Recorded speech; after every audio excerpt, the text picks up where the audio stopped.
Captured by love. The village of Greystone, nestled at the edge of a sprawling mystical forest, was a quaint but stifling place for Angelina. With her luminous auburn hair cascading down her shoulders and eyes as bright as the summer sky, she was the object of unwelcome attention. The men of the village clamored for her hand, each more persistent and aggressive than the last, much to the frustration of her father, Henry. A simple carpenter, he did his best to shield his daughter from their advances, often confronting the men with stern warnings or retreating into his workshop to calm his frayed nerves. Despite his efforts, the pressure only grew as Angelina's beauty and poise made her a subject of endless gossip and speculation among the villagers. "You'll have to choose someone, Angelina," her mother, Martha, often urged, her face weary from years of hard living. "A woman's place is with her husband, and it'll stop these men from bothering you." But Angelina's heart yearned for something greater than a mundane life tied to Greystone. She dreamed of adventures beyond the forest, of distant lands filled with wonder and mystery, where she could explore untold possibilities. Her imagination often conjured images of grand castles, bustling cities, and the freedom to make her own choices. She yearned for a love that was true and passionate, one born not out of convenience or societal expectations, but out of a deep, unbreakable connection. One fateful afternoon, Angelina's life changed forever. She had been returning from the bustling market, her basket laden with fresh produce, when she encountered a group of men blocking the narrow dirt path home. At their center stood Gerald, the village bully whose arrogance and cruelty were matched only by his unrelenting desire for her. "Going somewhere, Angelina?" Gerald sneered, his friends laughing cruelly as they flanked him. "It's time you stopped playing hard to get."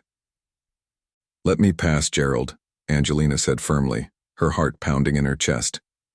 But Gerald had other plans. With a flick of his hand, his lackeys grabbed her arms, holding her in place. Her basket fell to the ground, spilling apples and vegetables into the dirt. Angelina's heart raced, a surge of fear making her legs feel like lead. Her thoughts swirled in a chaotic whirlwind, the helplessness of her situation, the overwhelming presence of Gerald, and her desperate desire to escape. She fought against the sinking feeling of panic, willing herself to remain composed. "I have to find a way out of this," she thought, her determination clashing with the terror gripping her. Every instinct screamed at her to run, to fight, to do anything but submit to the darkness closing in around her. Yet her body refused to move, paralyzed by the weight of her fear. The rough grip of Gerald's men sent shivers down her spine, and she fought against the panic threatening to overwhelm her. "Let me go!" Angelina screamed, thrashing against their grip. Tears of frustration and fear pricked her eyes, blurring her vision as Gerald stepped closer, his intentions horrifyingly clear. Her mind whirled with desperate thoughts, searching for an escape, but her strength was no match for them. "No one will hear you," he taunted, his voice cold and triumphant. "You're mine now." Angelina's chest tightened as a wave of hopelessness washed over her. She'd always dreamed of bravery, of standing tall against injustice, but in this moment, she felt small and powerless. The fear clawed at her, threatening to drown her spirit entirely. She closed her eyes, trembling, bracing for the worst as her voice broke into another scream, pleading for a miracle in the suffocating silence of the forest. Just as she began to despair, a deafening roar echoed through the forest, shaking the ground beneath them. The sky darkened as a massive shadow passed overhead. Before anyone could react, a torrent of fire engulfed Gerald, flinging him backward into the trees. His friends released Angelina in their panic, scrambling to flee as a colossal dragon landed in the clearing. The creature's scales shimmered in shades of gold and crimson, its eyes glowing with an otherworldly intensity. With a single swipe of its powerful tail, it sent Gerald's companions scattering into the woods. The air crackled with heat as the dragon turned its gaze to Angelina. Paralyzed with shock, she could only stare as the beast loomed closer. To her astonishment, it lowered its massive head, its eyes softening as it regarded her. Before she could muster the courage to flee, The dragon scooped her up in one taloned claw and took to the skies. When Angelina awoke, she found herself in a grand chamber unlike anything she had ever seen. The walls were hewn from gleaming black stone, adorned with intricate carvings of dragons and ancient symbols. Rich tapestries hung from the ceiling, and a fire roared in a massive hearth, casting warm light across the room. "Where am I?" she murmured, sitting up on a plush velvet chaise. "You're in my castle," a deep, resonant voice replied. Angelina's head snapped toward the source of the voice. Standing in the doorway was a man unlike any she had ever seen. His tall, commanding figure was clad in dark, regal robes, and his golden hair flowed like molten sunlight. But it was his eyes that held her attention, the same glowing, otherworldly eyes as the dragon. "Who are you?" she demanded, her fear giving way to defiance. "Why have you brought me here?" "I am Anthony, the Dragon King," he said, his voice a low rumble. "And you, Angelina, are unlike any human I have encountered. I could not let those men harm such a beauty." "So you kidnapped me instead?" she retorted, rising to her feet. "I demand you take me home." Anthony's lips curled into a faint smile, though his eyes remained serious. "You are safe here. No one will hurt you." "I don't belong here," she insisted, her voice trembling. "My family will be worried sick." He stepped closer, his imposing presence both intimidating and strangely comforting. "Your village does not appreciate you," he said softly. "They see only your beauty, not the strength and spirit within you." Angelina's breath caught in her throat. How could this mysterious creature, this man, see her so clearly? "Even so, I want to go back," she said, though her resolve wavered. Anthony studied her for a long moment before nodding. "If that is truly what you desire, I will return you to your village. But first, allow me to show you my world." Over the next few days, Angelina found herself reluctantly enchanted by the Dragon King's castle and its surroundings. Anthony showed her the breathtaking vistas of his realm. Rolling hills blanketed in wildflowers, crystalline lakes that reflected the sky, and forests alive with magical creatures. Despite these wonders, a constant undercurrent of fear lingered in her heart. She was here unwillingly, and the idea of being a prisoner gnawed at her every thought. Angelina made several attempts to escape, slipping away under the cover of night, or while Anthony was occupied. Each attempt was a mix of desperation and fear, her heart pounding as she plotted her moves. She imagined the freedom she craved, but the stakes were always high. The vastness of the castle often left her disoriented, its magical barriers thwarting her every effort. With each failed attempt, her frustration grew, but so did her curiosity about Anthony. He never scolded her, never showed anger. Instead, he would calmly find her, his gaze a mix of amusement and something deeper she couldn't quite place. This strange kindness left her more conflicted than ever, questioning her resolve even as she vowed to try again. Each time she found herself foiled either by the vast labyrinthine layout of the castle or the watchful eyes of Anthony's dragon sentinels. Yet to her surprise, Anthony never punished her for these attempts. Instead, he seemed to find her determination intriguing, often meeting her efforts with a quiet smile and words that left her feeling conflicted. "You are strong-willed, why," he had said once, his tone a mix of admiration and amusement. Her fear of him began to waver, replaced by an unbidden curiosity. How could someone so powerful and fierce exhibit such patience and restraint? She began noticing the little things, the way he would ensure her comfort without making it obvious, the way his gaze lingered on her as if she were the most precious thing he had ever seen. These subtle acts unsettled her in ways she couldn't explain, stirring emotions she wasn't ready to confront. One evening as they walked along the castle's parapets, the tension between them seemed almost tangible. Angelina found herself stealing glances at Anthony, her heart inexplicably racing. He, too, seemed more contemplative than usual, his eyes holding a softness she hadn't seen before. Suddenly, he transformed into his dragon form, the sight as mesmerizing as it was awe-inspiring. The seamless transition reminded her of the raw power he possessed, yet the way he lowered himself to the ground, inviting her to climb onto his back, spoke of trust. "I want to show you the stars," he said, his voice gentle despite its deep, resonant timbre. "I want to show you the stars," he said. Hesitant but intrigued, Angelina accepted. As they soared into the night sky, the world below faded away, leaving only the shimmering expanse above. Anthony flew higher than she thought possible, and for the first time, she felt truly free. "You're not what I expected," she admitted as they landed. "You're kind. And you are braver than you know," he replied, his human form reappearing as he stepped toward her. "Angelina, I have lived for centuries, but no one has ever stirred my heart as you have." She looked up at him in surprise, her cheeks flushing. "You hardly know me."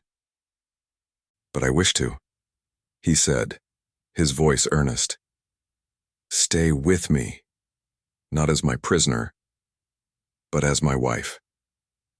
Angelina's heart raced at his words, her thoughts a whirlwind of emotion. She wanted to resist, to remind herself of her captivity and the life she had left behind.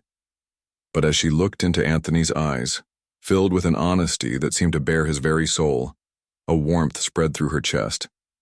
Part of her longed to accept, to embrace the wonder and passion he offered, yet a flicker of doubt held her back.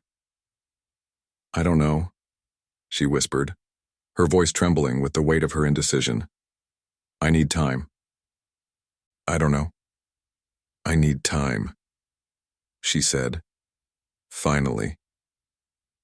Anthony nodded, his expression tinged with both hope and understanding. "Take all the time you need." Days turned into weeks, and Angelina's bond with Anthony deepened. She marveled at his wisdom and his compassion for his people, both human and dragon alike. She began to see that his strength was not just physical but also rooted in his unwavering sense of justice and duty. But it was his vulnerability that touched her most. One night, as they sat by the hearth, Anthony shared the story of his loneliness, how he had watched generations come and go, longing for a companion who could truly understand him. Normally, Anthony was a dominant and fierce presence, his anger quick to surface when protecting his realm or dealing with threats.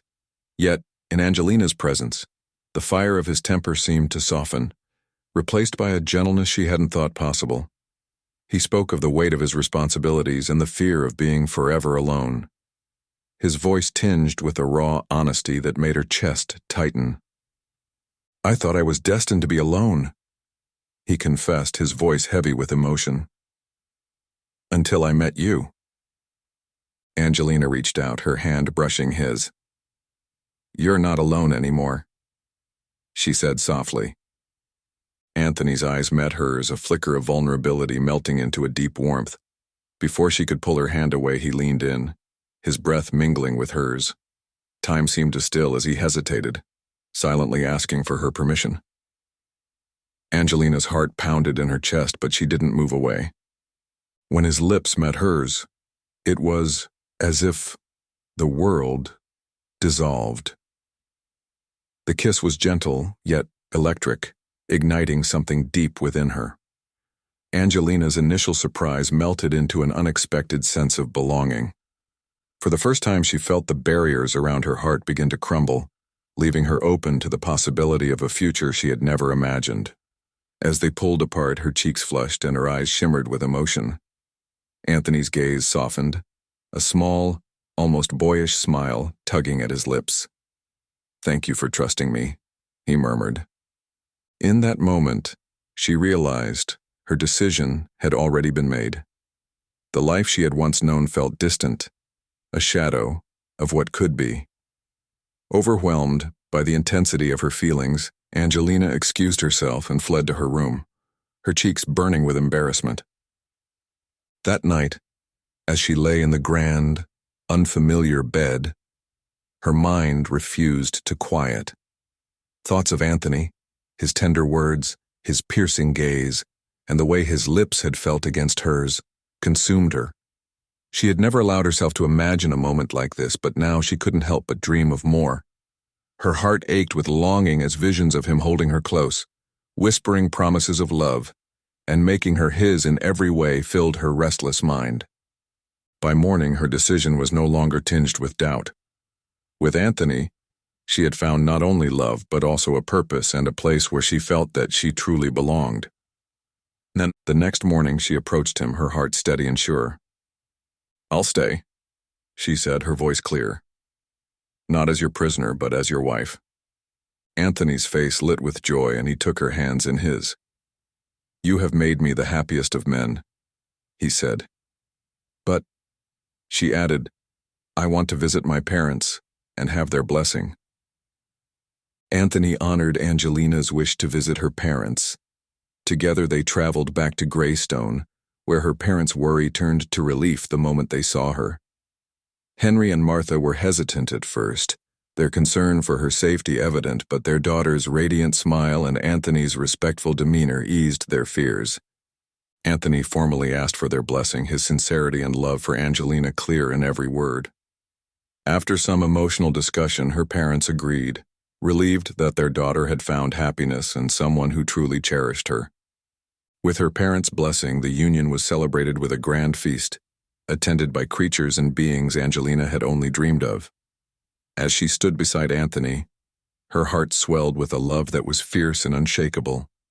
That night, as the castle quieted and the guests departed, Angelina and Anthony walked hand in hand to their private chambers. Angelina's heart raced with anticipation, a mixture of shyness and excitement swirling within her. She glanced at Anthony, his calm demeanor and steady gaze filling her with a sense of safety. Yet, she couldn't ignore the flutter of nerves as she imagined what the night would hold. Her thoughts darted between fear and exhilaration, wondering how she had come to care so deeply for the man who had once been her captor. As they reached the chambers, her cheeks flushed, and she looked away, only to feel Anthony's reassuring squeeze on her hand, silently promising that she was cherished. The room was aglow with candlelight, the warm hues dancing across the stone walls. Anthony's gaze never left hers, and as he reached out to take her hands, she felt her breath catch. "You look stunning," he murmured, his voice low and filled with awe. Angelina blushed, her heart pounding as she stepped closer. The intimacy of the moment was electric, a culmination of the emotions that had built between them. As Anthony cupped her face in his hands and kissed her, this time deeper and more passionate, she felt herself surrender completely to the love she had fought so hard to deny. The night was theirs, filled with whispered promises and tender embraces, a bond forged in fire and sealed with the unwavering trust they had built. Anthony, his expression filled with both passion and tenderness, gently swept Angelina off her feet, carrying her to their grand bed draped in silken sheets. As he laid her down, his gaze never left hers, conveying a depth of emotion that words could not capture. Leaning closer, he pressed a tender kiss to her lips, slow and deliberate, as if savoring the moment. Their connection felt electric, a culmination of every unspoken word and stolen glance that had passed between them. For the first time in her life, Angelina felt wholly and utterly at peace, knowing she was exactly where she was meant to be, wrapped in the arms of her king. Angelina had found her place in the world, not as a villager bound by expectations, but as a queen cherished by her king. Reflecting on her journey, she marveled at how much she had grown since leaving Greystone. Once fearful and uncertain, she had discovered a strength within herself she never knew existed. Her dreams of freedom and true love had been realized, not by running from her past, but by embracing the challenges that had shaped her. Standing beside Anthony, she felt a profound sense of purpose and belonging, ready to face the future as both a leader and a partner. Together, they ruled with wisdom and compassion, their love a beacon of hope for all who beheld it.